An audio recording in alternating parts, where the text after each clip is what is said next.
Hi, Don here, snapitupcanada.com, and yes, it's another projector, this time a Hanimex 800 DST Dual 8 film projector, 8mm and Super 8. Very nice projector, takes the CXL CXR bulb, easy to find. This is just a really great machine. But enough of the chit chat, let's take a look and see how it works.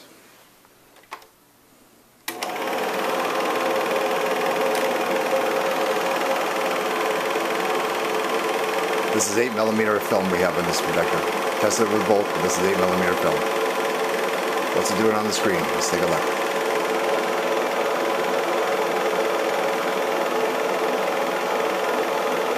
Nice clear picture. Edges are clean all around. So just overall, a nice projector.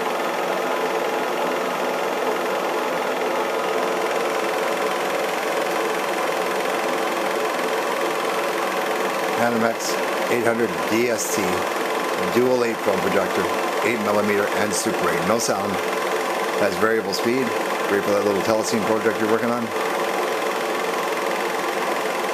Anyway, Don here at snapitupcanada.com, and thanks for looking.